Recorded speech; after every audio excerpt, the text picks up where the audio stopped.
It's gorgeous out. Let's pop some ducks. This is the Upduck Podcast, a blend of upland and waterfowl hunting. Tune in as your hosts, Tyler Beaton, Jeff Ludicky, Matt Jeske, chat about training dogs and share their bird hunting stories, tactics, and strategies. What's for the Sandhills? No, the Wisconsin waterfall. Input online. Oh, yeah.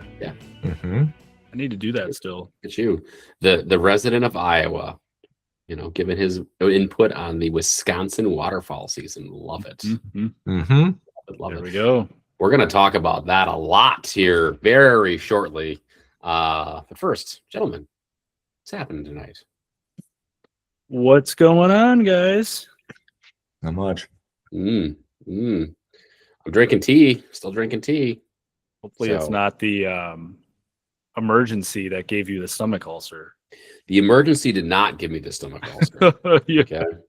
Uh-huh. May have been a minor contributing factor to travel fatigue, stress, increased ibuprofen intake, increased coffee intake. Ibuprofen, a lot of ibuprofen. Yeah. Well, when you Ooh, travel, that's not good. Yeah. like when you travel, you're right, you're generally like uncomfortable, and then you hurt a little bit, so you take some ibuprofen, and then you more tired, you drink more coffee. It's just a like vicious cycle. And then pop a little like, emergency on top of it. Yeah, And while you're traveling, you got to keep the immune system up, Quite the concoction for I do. I am getting back to normal. good. So much so that we went to Leduc's tonight, and I had a puppy chow sundae. Oh man. Oh, it was amazing. That'll clear you out. No, I'm hurting. I have terrible stomach pain and heartburn right now. But boy, it sure tasted good in the moment. I bet it did. Oh yeah, look at that. There we go. Yeah. Oh my gosh. Yeah, get some. So yeah, we're coming along there. But anyway, what were we talking about before you brought that up?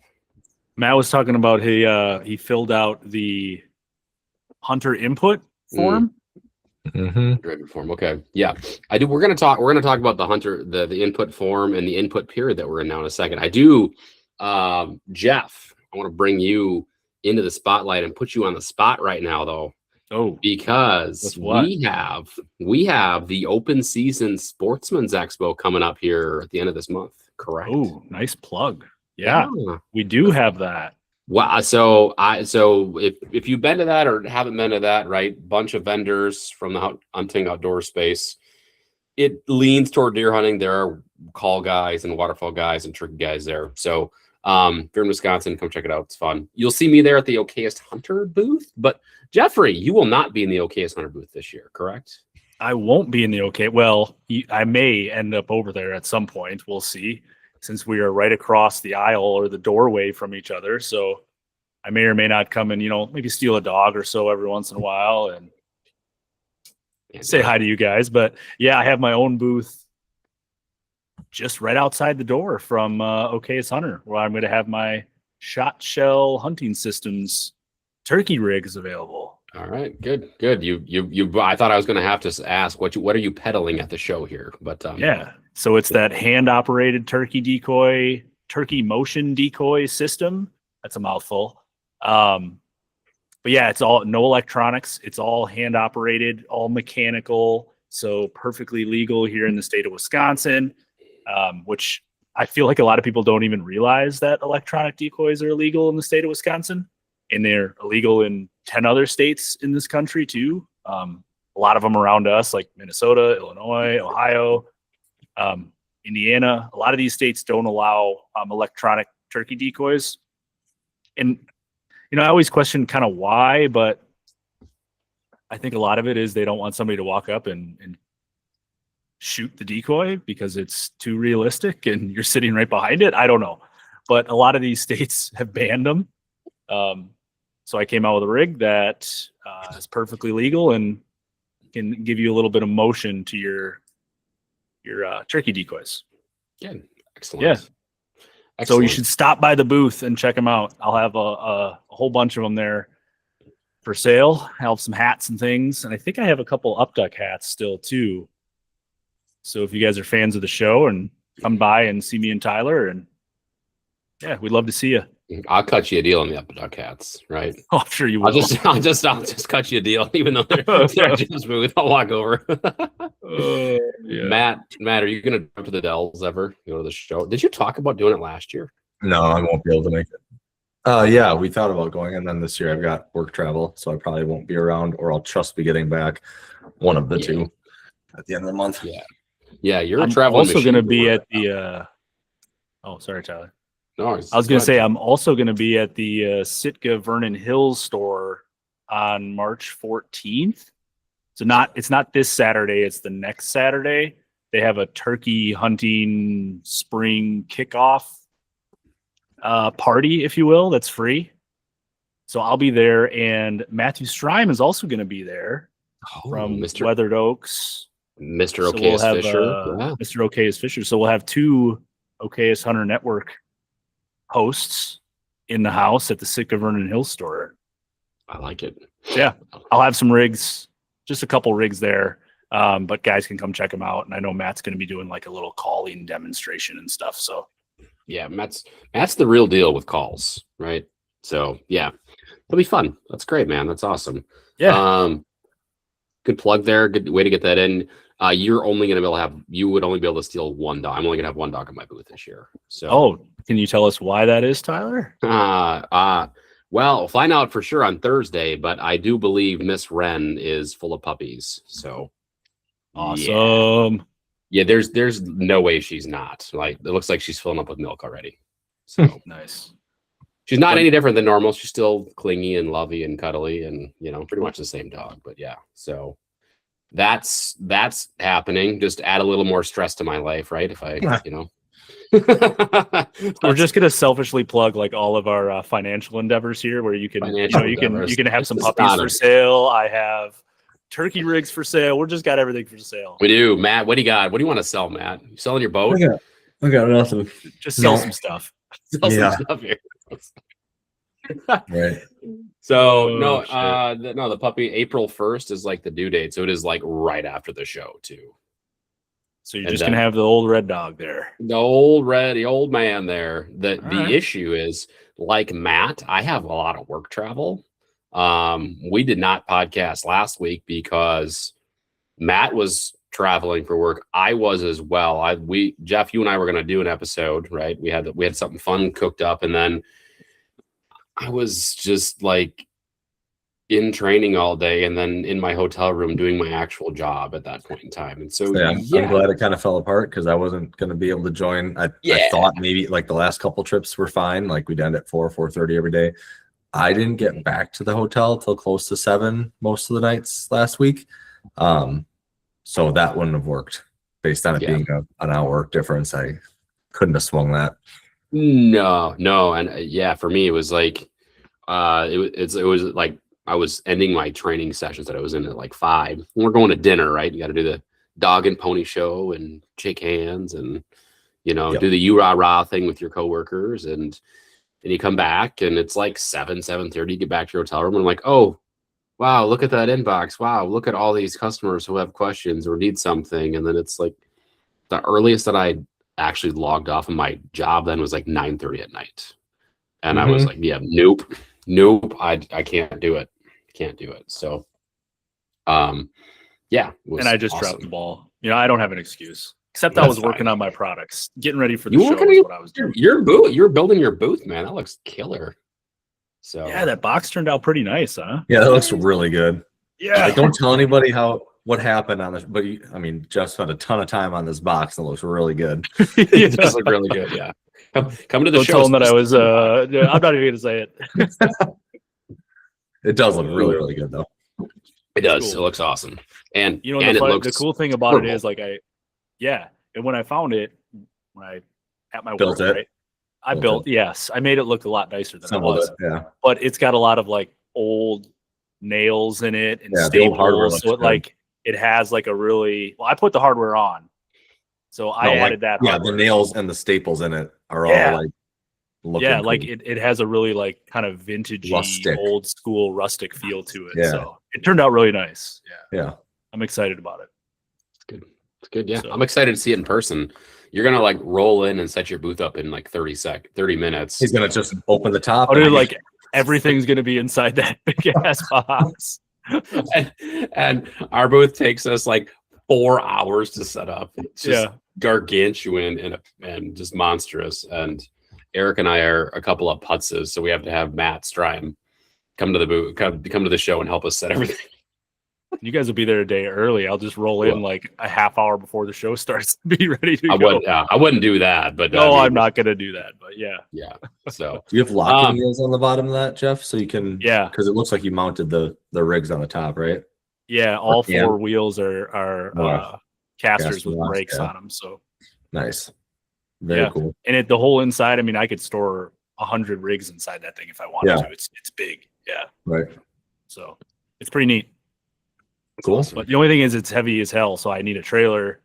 So luckily I have an enclosed trailer that I'm borrowing, but it would take, you could get it in the back of a truck, but it would take probably 3 guys to get it in the back of the truck. Okay. But yeah. So yeah, come check it out at the show. Awesome. Coming up March 27th, 28th, and 29th. There we go. How's that? Nice. Yeah, there we go. Nice. Perfect. All right. Let's segue this baby to the meat and potatoes of this episode, right? There is a lot of stuff happening, right, across the nation, but we're going to focus on Wisconsin right now from a regulation, season structure, political standpoint, right? We're going to try to break it down, just get our arms around it, right? And hopefully, as we do that here, we'll help all of our listeners here stay up to date on what's happening too, and try to understand what's going on. So, because none of us really delve into the political world, and so it's kind of like I try to avoid it because I find it exhausting. I'll give you an example from personal life here. There's the road I live on. They're gonna it's a dead end. They're gonna push it through, and they're gonna connect it, right? And there's a bunch of city meetings and such, and I went to one of them and voiced my concerns to the older person at this, and this individual, like kept touching my shoulder as I'm like trying to reassure me. And I was just like, please stop touching me. Like in my head, I'm like, do not touch me. Like, just listen to me. Don't touch me. I just feel like dirty, I just stay away from the political side of things. But yeah, it was dirty politicians. Seriously. I was like, don't grease me up here. I work in sales. I understand what you're doing. But like, I think, right, as hunters, we have a responsibility to stay educated on this stuff and to stay up to date.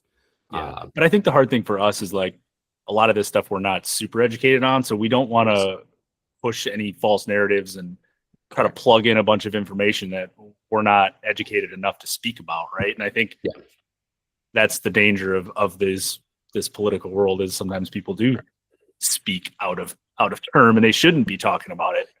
You know, we don't want to do that unless we're completely educated on it. Correct. Right. If we want to have opinions, they need to be educated opinions, and not opinions with 1/4 of the information in the situation. So, anyway, so we talked about input. The segue was way too early, right, into that, right? Matt, you filled out the input form. Tell me about this input form you filled out here. I think it was an email from the Wisconsin DNR, and said if you can't attend, or if you, in addition to attending public input sessions that are going to be coming up, like they have basically a survey, I guess, you can walk through, and it goes through the northern, southern, open water, and Mississippi zones for geese, ducks, goes through proposed dates through certain years, through 2030 or whatever it is. And then you go through and just check box everything. I ignored anything that was northern zone and let me continue through. If it didn't, then I had to voice my opinion. But usually you could just answer what related to what you found important, and then submit your survey. So I don't know, it takes like 5 minutes or less. Wasn't really that hard. So it was a survey to figure out the framework for the 2026 to 2030 waterfowl seasons. Yep. In Wisconsin. And we're just talking about the state of Wisconsin here. Yep. And they do have, so if it's like, do you want to see the date for the southern zone start on the Saturday closest to October 1st or whatever the example is, whatever. They have 6 different options of starting here with a 5-day split or a 12-day split or whatever. And they have 6 different options for that one question. They will bracket and say proposed time for the one that is proposed. So you can kind of gauge where you are on what they're proposing versus what your idea is. And I definitely didn't agree with all the proposed ones and check some boxes that weren't necessarily in line with that. Unfortunately, they didn't have an option to say no teal season, so you had to put the minimum date. I even tried to set it to 0 and couldn't, so you had to pick between 9 and 16. He's so salty about the teal these days. I gladly added that to my comments because they definitely had a section about youth zone as well. And then I basically said, figure it out between all the Mississippi River states. Like, we can't have an open season every weekend between September 1st and October 12th or whatever it is. Okay. That doesn't help anybody. That's fair. That's fair Yeah. opinion. I can get on board with that. So, yeah. All right. So we have the public input period, which is happening right now. Yep. I believe I did get that email. I have not completed the survey yet, right? For that. There are also in-person meetings as well, correct? Yeah, and correct. Wisconsin is having theirs, and Iowa's having theirs as well, actually at the same time frame. So the next couple weeks. When this comes out, the biggest one, if this comes out on the 4th, right? This will probably be the Wednesday, the 4th. Yes, we're recording on the 3rd. This is going to come out on the 4th. So if you're listening to it, the day it was released, it's March 4th. So there is a virtual Zoom hearing, which is probably the one that majority of people would attend, I would assume. March 4th, which would be the day you're listening to this, from 7 to 9 p.m. And then there's Thursday, there's an in-person one, which would be March 5th, which is in Appleton from 7 to 9 p.m. And yeah, So Iowa's are the same, are all this week as well. The 3rd, 2nd through the 7th. So everything is this week, but I don't see an online one for Iowa, which is why I think that's been one of the major complaints, is getting to one of these, 20 locations. Which is nice that they have that virtual Zoom meeting, right? I mean, that's probably going to be the majority of people will use that. Because there's what, 3 or 4 opportunities for meetings in the state of Wisconsin, with one of them being virtual. Yep, there's 4 total. One's virtual. Okay, and then the survey runs through Friday. Yeah, March 6th. So that form that Matt filled out, you can submit that through March 6th. Mm-hmm. Yep. And then Matt, so does Iowa have a similar 5-year input period framework, or input period for the same 5-year framework, or is theirs different? I'm not entirely sure because I've never attended one of the meetings, as it's been, there's 20 of them, but the closest one is a 45-minute to an hour drive for a 7 o'clock at night meeting. I just haven't done that. I've known some people that have attended them, so maybe it isn't 5 years. I'm not sure what the spread is, honestly, because I know people that have attended it. Yeah, it could be shorter. It would make sense. And this is the first time that they've done a 5-year structure. So it had historically been a 3-year structure. Iowa might be that or something. They, I'm reading here too. It says the analysis since 1997 showed that more than 90% of the regulations don't change year to year. So that's why they decided to switch to a 5-year framework as opposed to the 3-year framework that they had previously done. Okay. But a lot can change in those 5 years. But I think that's why, and I know there was some people that got a little freaked out about this. I had gotten some texts from some buddies. There was an article or something came out talking about a 45 or 30-day season. And a lot of people jumped the gun and thought that meant for this coming season. When turns out that wasn't the case. What that was talking about in the event that there had to be a 45 or a 30-day season. And that would be duck populations take a dramatic dive, or there's just a horrible loss of habitat or a drought or something like that would come along. Okay, we have 5-year framework now. We already have the input. The contingency is already decided for that time period. We can just switch to a 45-day or a 30-day if we have to, and everything's already set. So it doesn't mean that it's happening next year. And it most likely won't from the sounds of it, but it could in future years. It's good. That's good. Yeah. So I think like the moral of the story here is, right, we, as hunters of the state of Wisconsin, right, or the state of Iowa, if you live in Iowa too, right, we have an opportunity to provide public input and right, and help and voice our opinion on what we want to see from a waterfowl season structure standpoint.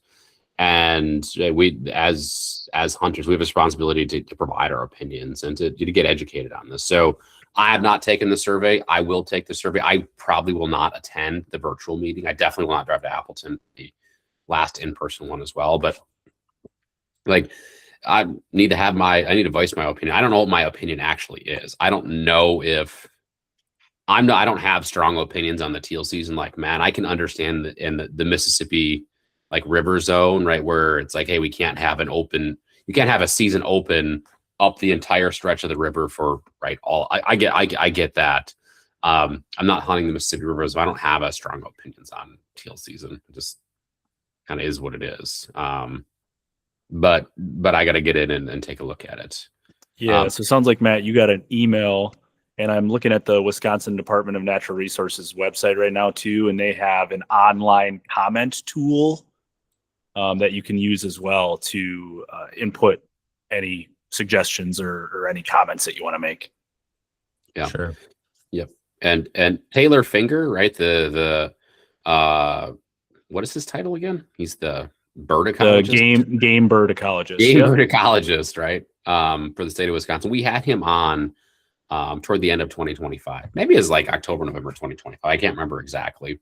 And he alluded to this input period, right? And he's going to be the one that reads Runs basically all of them. Yeah, he reads. Yeah. He gathers all this stuff. So, right, we want to keep him busy. We want to keep our friend Taylor busy. And his email address is on the website as well. Yes, you can email him directly. Correct. So, like it's my response. I got to get it done. I got to get it done here in the next couple of days. Jeff, what about you? Yeah, I got to get it done too. I did put my input in for the Sandhill Crane hunt proposal, the bill that was going through, but I haven't done this one yet. And it was funny listening to their town hall meeting that Taylor did a couple weeks back. Like, he emphasized public input. He wants to be busy. He wants to get his inbox flooded with these comments, and he wants to hear from hunters. And the one thing that was interesting that I took out of that and I wrote down is that there's 70,000 hunters in the state of Wisconsin, and typically he gets 2,000 comments. So that's not a very high percentage of people that are voicing their opinions. And maybe some of it is because they're happy and they don't have a reason to complain or argue about anything. But that still seems like a pretty low percentage of people, considering how much complaining we actually hear and see on Facebook groups and Instagram and all the likes, Yep. And so back up for a second. Where did he give this commentary at? What was it? The WWA, so Wisconsin Waterfowl Association, held a town hall virtual meeting where Taylor went through, basically gave the landscape of the 2025 season and what that looked like for us. Maybe some of the reasons why people struggled, and then kind of went through. He went through the public input hearings. He went through cranes and PFAS and all kinds of different things, and then had a open Q&A for people to voice their opinions too. If they had any complaints directly, they could talk to him directly during that as well. Yeah, we definitely got to get that number up, the number of comments up though. 2,000 out of 70,000. Yeah, not all 70,000 duck hunters, people that buy licenses in the state of Wisconsin, are hardcore, super dedicated. Maybe they're just, opening weekend guys. And that's okay, right? That's okay. But there's a lot more guys who hunt a lot. There's a lot more than 2,000 guys. I mean, well, I think too, even positive comments, correct, is a good thing, right? Like it reinforces and reassures that, hey, we're doing the right things. We're doing what the hunters want. Like, this is good, yada, yada, yada. So, I mean, that just because you're happy doesn't mean you shouldn't write a comment. Right. I mean, on Amazon, I look for 5-star reviews, right? Like that's what I want to see when I'm buying a product, right?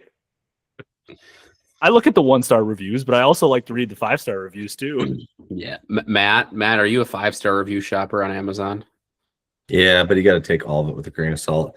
I just got it. Haven't used it. Looks good though. That's not helpful. That's not a 5-star. That doesn't help. That's not helpful. That's a whole game. Time will tell. That's a whole game on Amazon, by the way. Yeah. The whole no, I mean it's like an actual tactic to launch products and get. I hate the ones where they give a 1-star review, but it's just because of like some sort of shipping like issue that occurred, or the box was damaged. I'm like, this has nothing to do with the product. It's like, okay. This has nothing to do with the product, and you give it a 1-star review. As someone who owns a business who's gotten those reviews, there's nothing more frustrating than people are like, hey, this hasn't arrived yet. Like, what's the deal? I'm like, I'm sorry. It left our facility the same day that you ordered it. After we passed it off to whatever shipping company it went to, we can't control it. I'm really sorry. We'll send you another one. They're like, oh no, I want my money back and I want the product. Yep.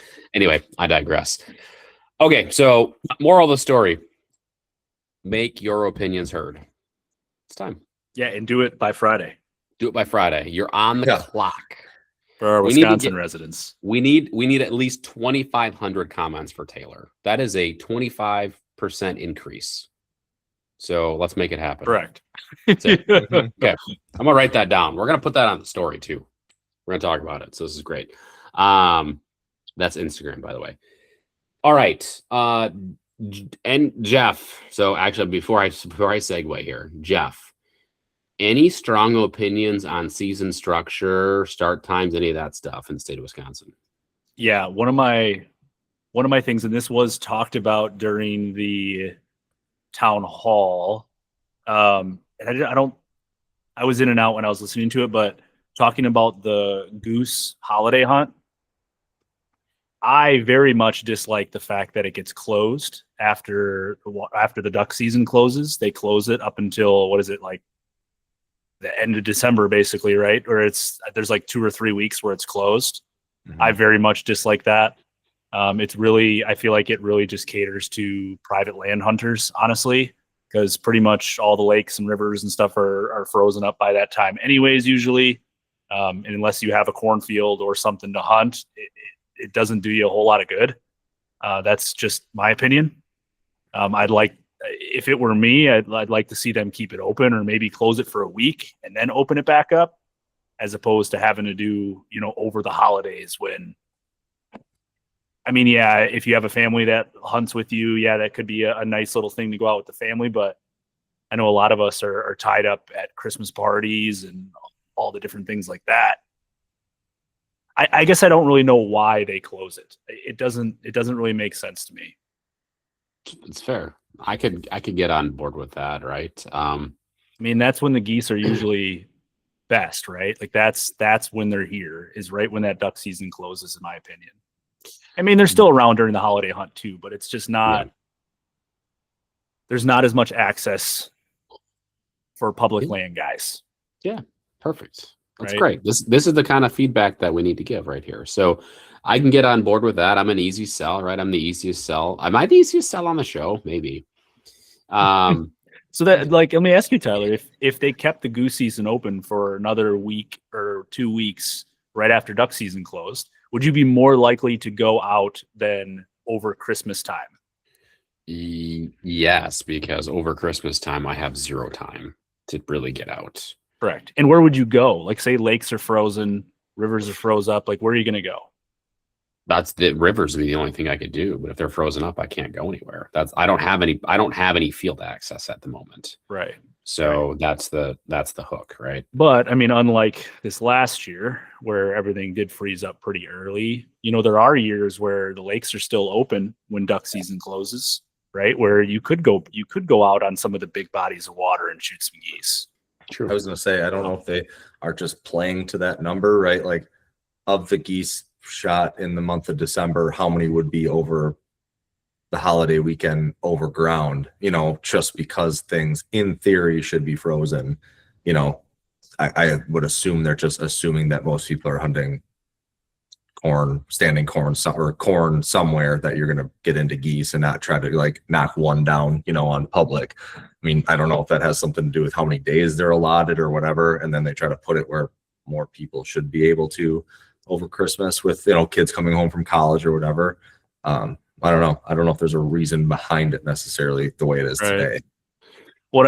Private access is getting so much harder and harder to come by, right? So I feel like the opportunities to get in these fields are fewer and farther between, right? It just, I don't know. I'd like to see it done a little bit differently, maybe, if possible, right? And there could be, like you said, Matt, there could be a very good reason for it.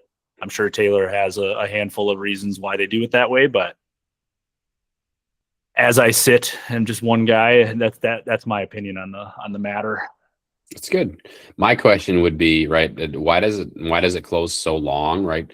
Can the population support it just staying open? I mean, I can't imagine it wouldn't, right? Where we're at though, Jeff, there's a boatload of geese. It is right. It is insane, the amount of geese.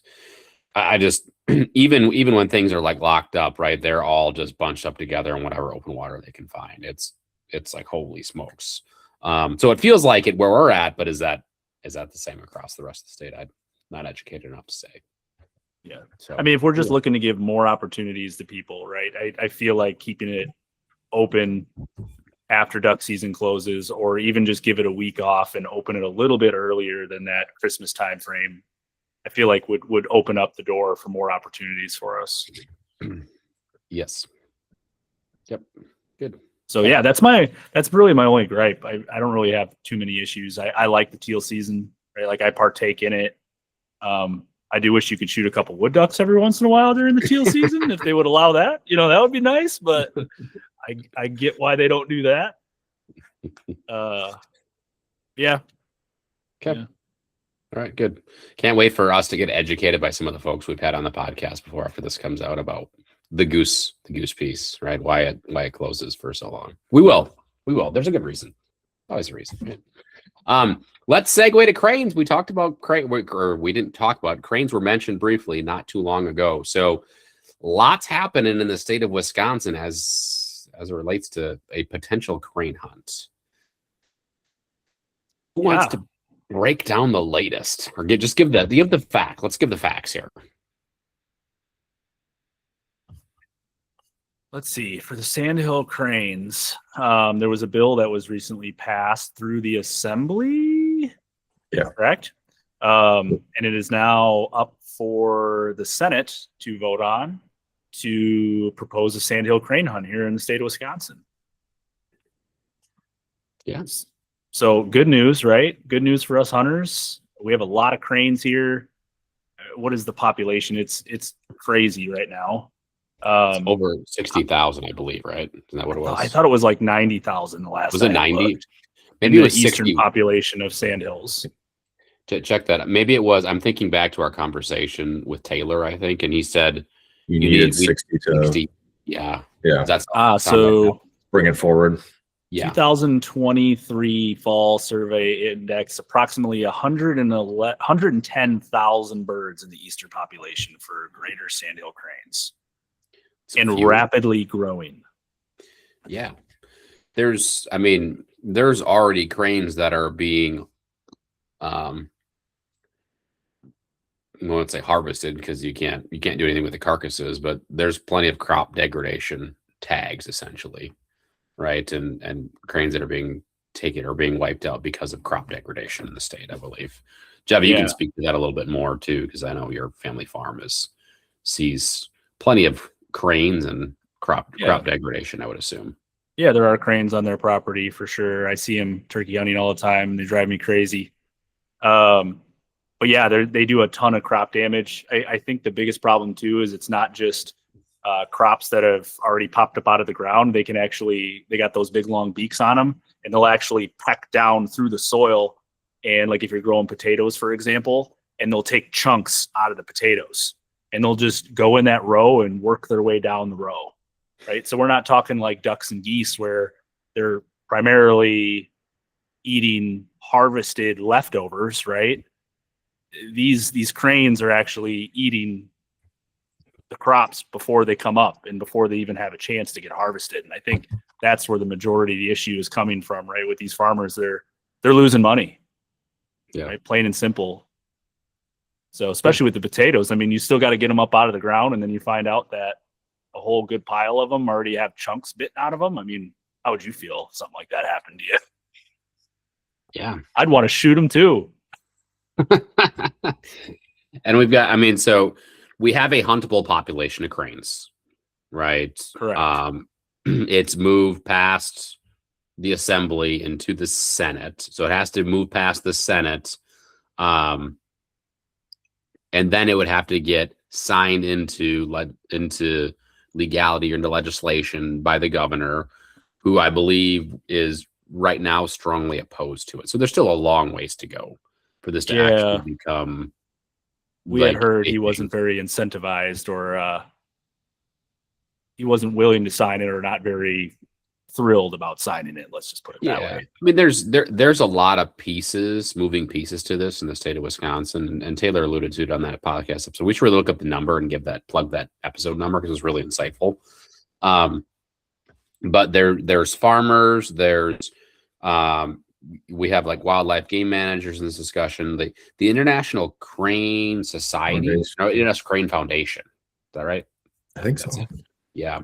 Is located in the state of Wisconsin, right? So you've got Foundation. lots of different people on the political spectrum here, and different interests that we're all trying to balance out, right? To make this come together. Not to mention the politics that come into it as well.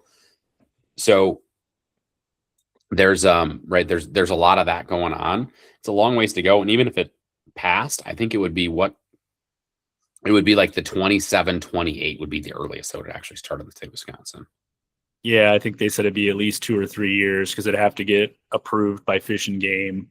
The structure would have to have all that approved, and then there would probably be some kind of experimental season to ensure that hunters can properly identify sandhill cranes versus whooping cranes, and all the things like that. So yes, who knows, but it's a step in the right direction, right? That it's even gotten this far. So, if it keeps getting public support, and you reach out to your senators and the governor, and maybe make your voice heard with that too, it might stand a chance to keep gaining ground. Yes. Yeah. And it's some of the stuff, like reaching out to senators, seems really hard, but yet like Alec Beckers from BHA we just had on will send me stuff all the time, right? And it is like a pre-populated thing, and it's just you put your name in and hit send, and it literally like has a pre-templated typed up written letter, and it sends it right there. And I've gotten actual responses from state representatives too.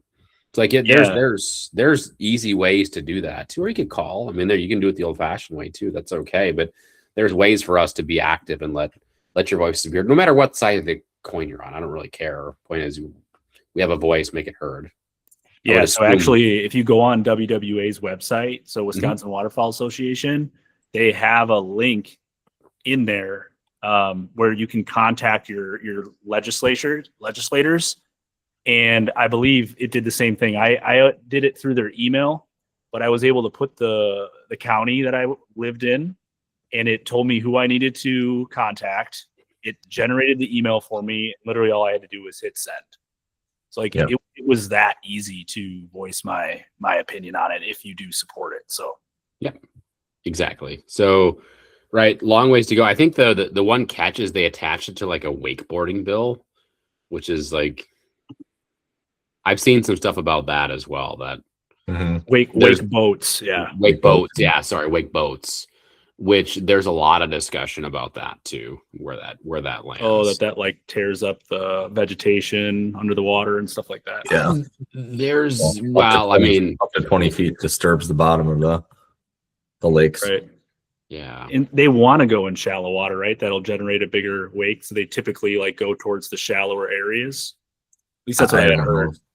I mean, the boats I've been on don't necessarily need to be in shallow water. Yeah.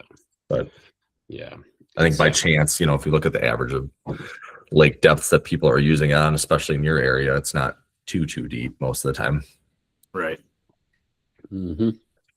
So we'll see. More to come on that for sure. If a season came to be, an inaugural season came to be in 27-28, would you two buy a license? I probably wouldn't have the opportunity, I'm guessing. I would, for sure. For sure. You could, I mean, Jeff, you've got private access for cranes, man. Yeah. Yeah. And I have a couple other buddies too that have areas that we could hunt to in private that are chock full of cranes. Like, we could get on the cranes and put a herd on them pretty good, I think. Get on the crane. Get on the cranes and have some ribeye of the sky, right? You know what? I watched that YouTube video. It was from the guys at Meat Eater where they had a steak and a crane, and they prepared them like the exact same way. And I think they said they could taste the difference, but most of the guys actually preferred the crane over the steak. Well, I've never personally ate it. Correct. I have not either. Never. I would say I think the folks tasting that are probably a little bit slanted toward the taste of wild game, since that's the majority of what they consume. And it's true. You know, it's their brand too. But yeah. I would love to. Would you go out? Maybe. See, the thing with, so I've thought about this, right? And so if I were to go out craning, I would not take a dog. Like it can be very dangerous for dogs, right? I have not invested in the goggles, right? The rec specs. And part of the joy of waterfowl hunting to me is watching my dogs work. Like, that's a big piece of it that really takes it up, continues to level it up for me. And so it's hard. I don't have that aspect of it. I would like to give it a try though. I would. You just got to make sure that thing's dead before you send the dog out there, right? Well, I had some conversations with our buddy Zach from Redbeard's Waterfowl Outfitters, because he was up in Alaska crane hunting, and some of the things that happened with his red dog up there in cranes too, you know, his experiences with it. So I'm like, yeah, kind of reinforces my thought of just leave the dog at home for that. I didn't hear any about that. Side conversation, Jeff. Sure. It's a side conversation. Just a couple of guys who own red dogs talking about cranes, you know? Yeah. So, yeah. All right. Cranes. There's so much. What else? Oh, Knowles-Nelson. Knowles-Nelson. Yeah, that's another one. That's a big one here. That's a big one. I saw some stuff from Alec and some other people as well about that. And like, all right, let's back up though. So Knowles-Nelson is basically the primary funding mechanism for, I'll read it here so I don't get it wrong. Land and water conservation efforts. It funds land acquisition, habitat protection for trails, parks, boating access, grants to local governments and nonprofits. It's been in place since 1989. It's looked upon favorably by other states, right? We've had a couple of people on have talked about how important Knowles-Nelson is. So this is in the state of Wisconsin. This is in the state of Wisconsin. Yes, this is the way that a big piece of the way that Wisconsin funds public lands, right? And that's not every state is set up this way. There are some states that have other programs that are really good too. A lot of them don't. So Wisconsin has done it right for, wow, how many years is that? Yeah, almost 40 years. And we're at an impetus right now. Yeah, they said it was the first time in decades that the program got left out of Wisconsin, like the state budget. Yeah. So, and then if it continues that way, I think they said, what is it, June 30th of this year, it'll basically be expires and done. Over. Yeah. Yes. Yeah. And that would not be good. So time is a ticking on that. You know, that's a big one. We get excited about sandhill cranes, and yet I think the Knowles-Nelson thing is bigger than and sandhill cranes if I'm racking and stacking this in or prioritizing it in order here. So right, there's been back and forth on the political spectrum of this, right? For there was a proposal brought forward about funding it or reauthorizing it, I should say, with reduced funding. That didn't happen, right? Yeah, it was the reduced funding, but also they wanted more oversight requirements on like what the money was being used for. Yes. Yes. Right. Yep. Or that's where you had some of those partisan disagreements, if you will. Correct. Right. I think both sides were not seeing it the same way. Correct. Right. Because I think we're just looking right. Democrats argue that, hey, this proposal, the lower funding amount proposal that was brought forth by Republicans, said, hey, this weakens the program, right? It restricts new land purchases. They want full funding, more protections, and the Republican side said, hey, we want more control over how this money is actually being used. And so there's your political dogfight that's taking place over what funds conservation, a big piece of what funds conservation in the state of Wisconsin. So not great. Not great at all. It's kind of depressing. It's like, man. Yeah. Well, it's interesting. I mean, they say that it's historically been a bipartisan thing, right? Where both sides are in agreement on this program and the importance of it, where obviously right now in the world we live in, that's not very common to share common ground between the two different parties. So this is just another thing that's following suit with most of everything else in our lives these days. Yeah. I would imagine it's been bipartisan because Wisconsin has such a strong hunting culture, right? Like that's recognized across both sides of the aisle. And it sucks that we've gotten to this point where if we don't get something done, it's going to, not be funded. And I hope it doesn't go down to the wire like the government funding stuff always does, right? Where, it's like the last minute you're trying to strike a deal. It's like I just want to get it done. But and is there a way to have public input on this? Like, what can we do with this? Is there anything that can be done at this point, or is it really just up to the powers that be to determine its fate?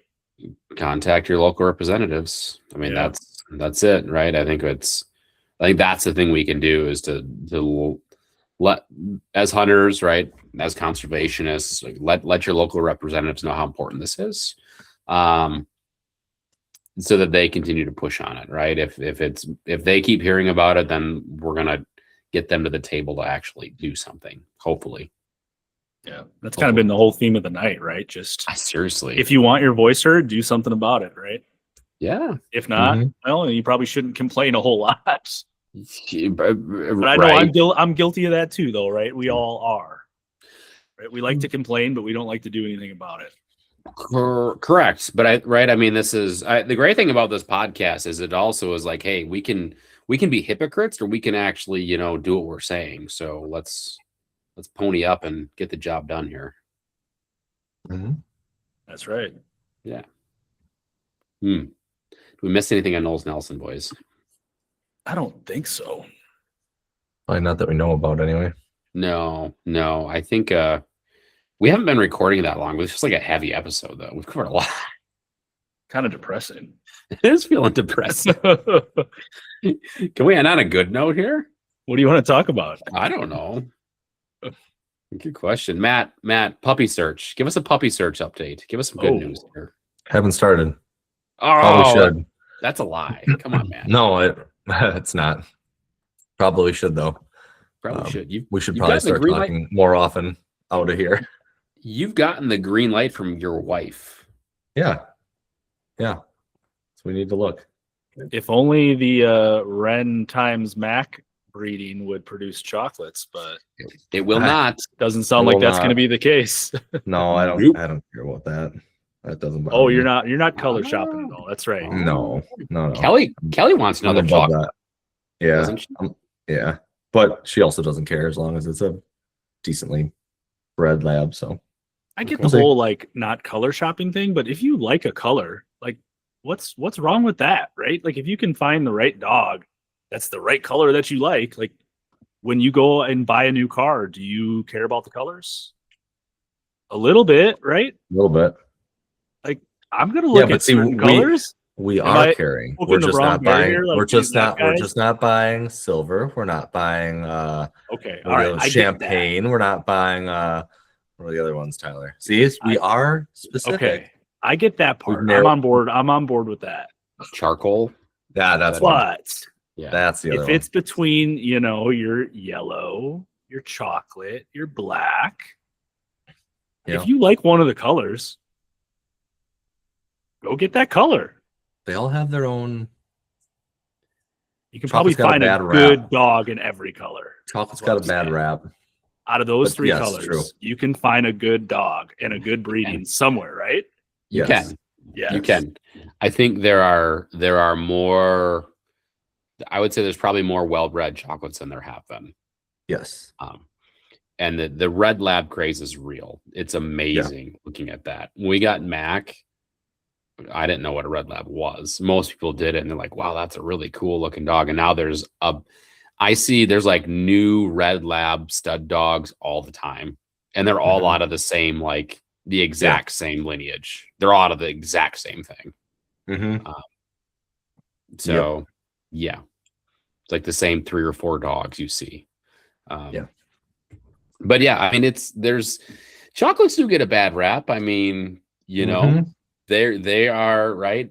FCs, not field champions either. So, this is not a term that I came up with. Okay, I'm not slandering chocolates here. This has been passed on to me and uttered by others who train dogs. So I grew up with a chocolate lab too, Matt. So you're in good company here. Yeah.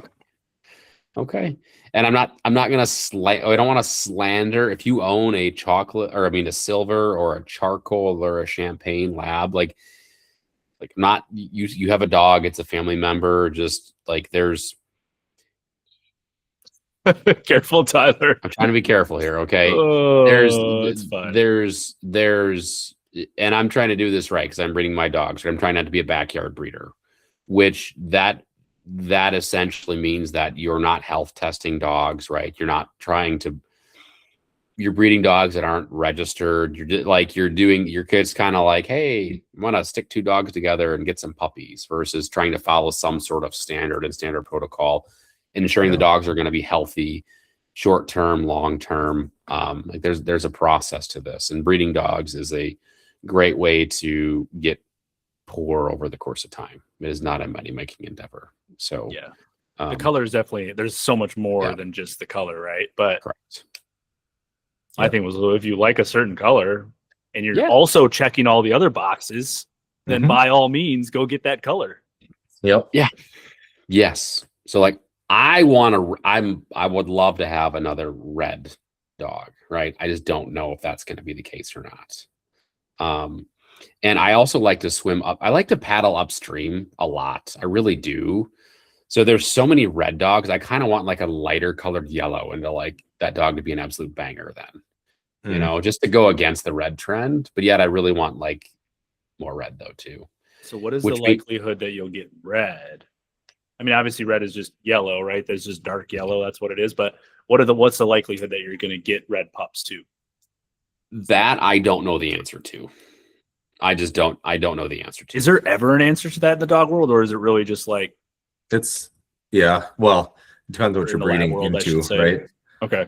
If you had a chocolate dam, and depending what you breed her with, that's, you got to go back to 7th grade biology in your little chart of, and don't ask me to, I just remembered that that's a thing. And that's why it's predictable that they're either going to throw all chocolates and blacks. It can be kind of well known. Sure. Yes. I need someone on. I still get confused by it because there's 3 sets of what they're factored. 3 factors, right? And it's it's still, I don't know why. I've seen the chart in the table and seventh grade science, I was good at that. Yeah. This, I'm why does this look like like I don't know, like a puzzle I cannot decipher ever. But I tested Matt. Matt carries chocolate. Ren does not. Like she's not a carrier. So these blacks aren't usually. So they both have to be a carrier in order for them to potentially throw that color. Mm-hmm. I got you. Okay. Mm-hmm. Okay. Yep. So yeah. No, so Matt, you got to get on the puppy train here. I do. You got to. If I have 3, you got to have 2. So that's the deal. Yeah. That's the dealio. Mm-hmm. And we had Hero to the line on, and I am a couple of weeks ago, and I am like if there's 10 more in than there. there's 10, I will donate a pup to them. Yeah, I think that's really cool. So, and you have to bring that dog to a started level. Like, what's the criteria there? They're gonna place the dog at a young age. Okay. And then provide the resources and the support. Like if that veteran wants to get into the hunt test world or hunting with the dog, like they're going to provide the support to do that. And then maybe I can lend a little bit. I would say it'd be super cool because if you're local enough, like you're a good resource and you know resources and stuff, and it would kind of handle itself. But yes, it would be really fun, and just be able to stay close and just like see how does this dog turn out, how is the dog progressing, and all that good stuff. So, Matt, get on that because we're gonna need weekly updates. Puppy updates. See, we talk about puppies and everything gets all exciting here. Did you see that? Yeah. Tell me about the whelping process that's gonna happen here, Tyler. What's the deal with that? Do you have a box or are you borrowing one? Oh, we're buying one. Oh. You're gonna do it at your house? I know at one point you said you might call in some reinforcements for that. There is someone who lives in Dousman who we may call for support, but we're gonna whelp them at our house. You see this room that I'm in now, like a midwife room. I am moving out of here for 8 weeks. Yeah, this is going to be the puppy room. That was not a decision that I made. That was a decision that I was told. Made. That was made for me. Yeah. So I get to move this is my desk for my actual 9 to 5 too. This is moving into my bedroom because there's a desk in there. And this is going to be the whelping room. So. Interesting. Okay. Mm-hmm. Yeah. So the attempt is, you're going to attempt to do all this. Correct. Yeah. Interesting. Yeah. Okay. We are. It's going to be an adventure. Insta 360 camera going in there while it's happening. Like get different angles. You know, we got to buy. We're going to buy heat lamps, right? You got to buy heat lamps, right? The puppies have to stay real warm. You got to keep them warm, and so there's a lot. There's a lot that goes into it. I think it's fun and exciting. My wife is really excited about it. It's going to be a lot of work, and but it is what it is, right? I think we talk about being dog people, and this is we're reinforcing the fact that we are trying to be dog people. Not trying to be, we are just. So I don't know. It's going to be. So when are these puppies going to be available? They're going to go home probably Memorial Day weekend is just after 7 weeks. Okay. Yeah. Yep. So people are interested. They're interested. Reach out. All right, there we go. Reach out. I got a list. You got a list cooking already? A list, yeah. All right. Very good. Yeah. So we'll see. We'll see what happens with that. Jeff, speaking of puppies, when are you bringing home? A wire-haired Vizsla? I thought I was going to get away from this. I thought you were just going to grill Matt. No. You kept asking questions before I could turn it back to you, bud. That was purposeful. I've been getting a lot of pressure here from the wire hair Vizsla world to get myself one of these things, but we're still a little ways out. Okay. So I've been talking to Tanya a little bit too, from what is it?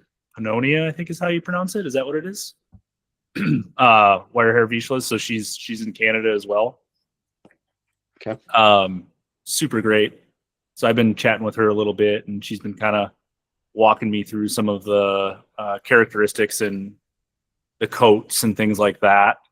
And I'm educating myself at this point. That's currently all I'm doing, but also keeping an eye on future pairings and things like that. Because, if it ends up being a 2-year endeavor to get one, I'm not ready now, but in 2 years I might be, and I don't want to be 2 years behind the 8 ball on that. So I'm just educating myself is all I'm doing.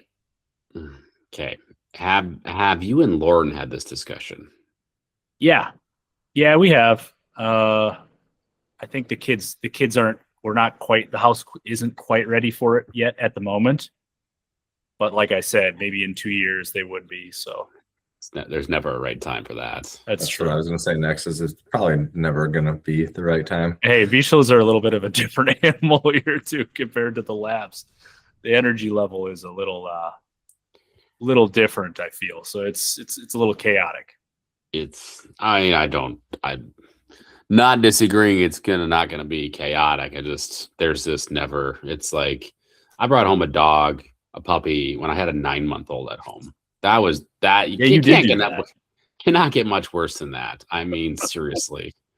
Yeah. It's better now. But like training is your passion though, right? Like you love dog training. Like, yes. I wouldn't say I have a passion for dog training.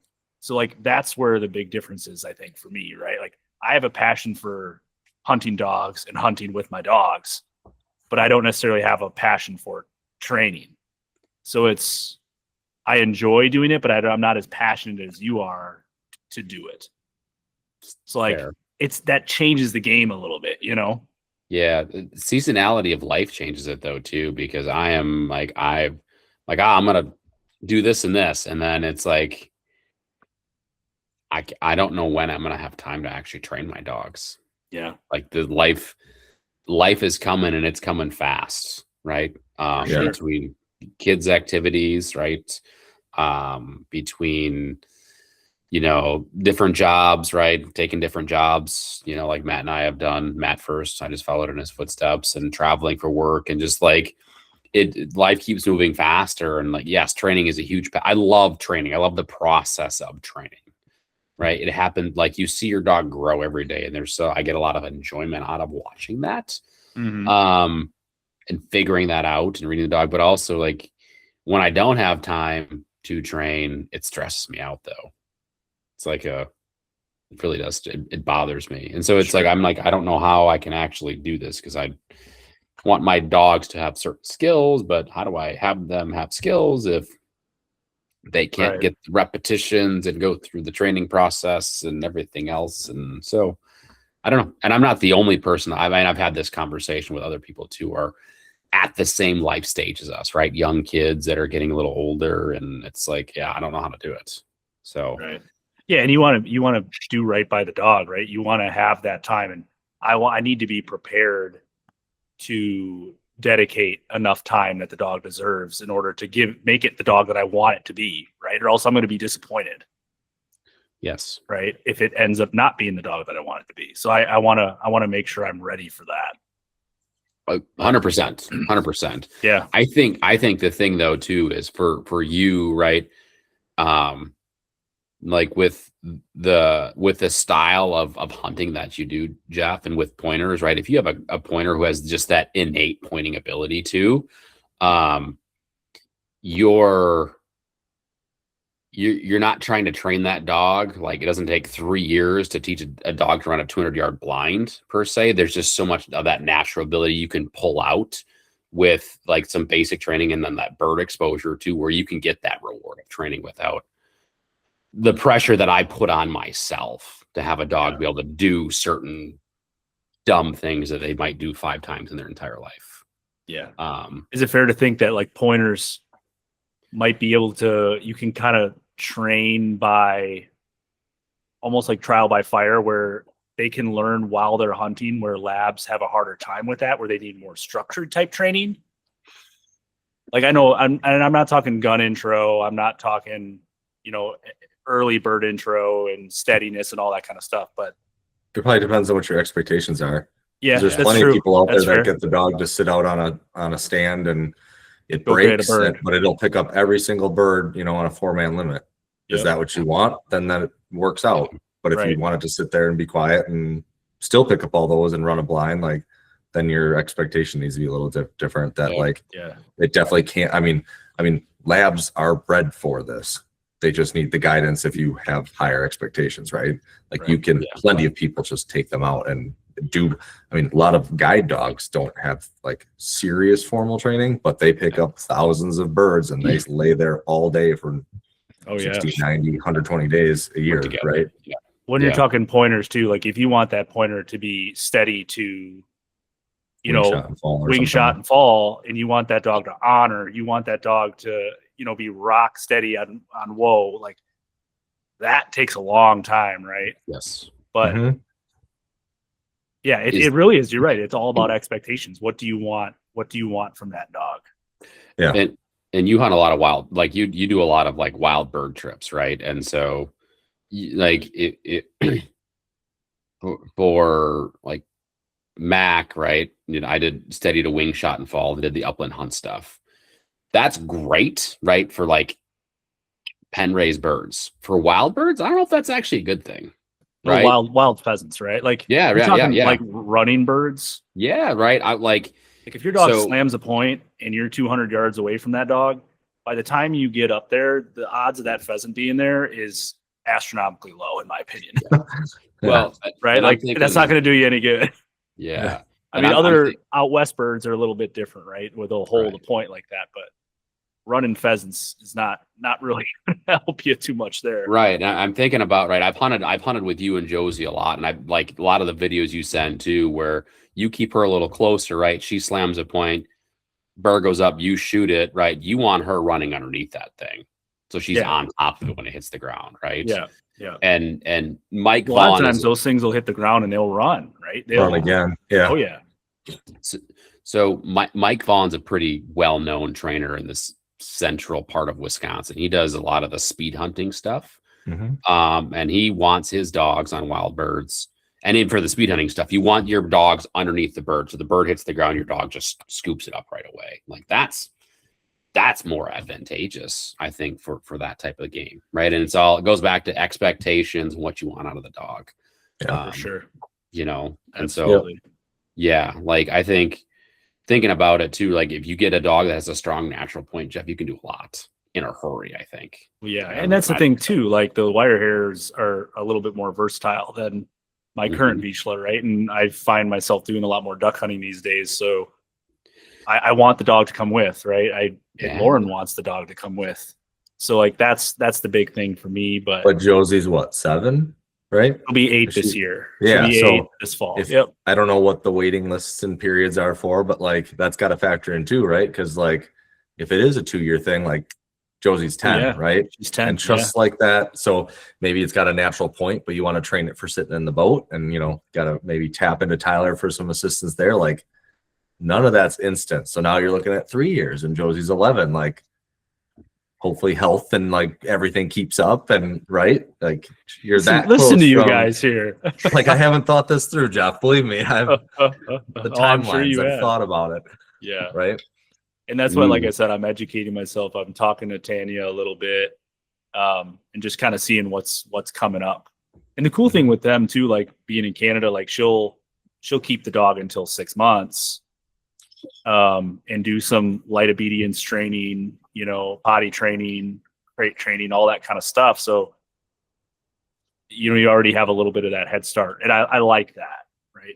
I do like that, especially with the little kids in the house. That takes a little bit of the burden off of me with I wipe enough butts around here. I don't need to be chasing another dog, picking up more poop.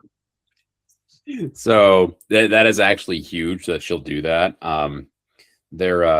So good friend of mine, professional trainer down in Kansas, TJ Greer. I talk to him every day. He tells me everything I do wrong in training, which is great, right? Because I am not perfect. My dogs are not perfect. I make lots of mistakes.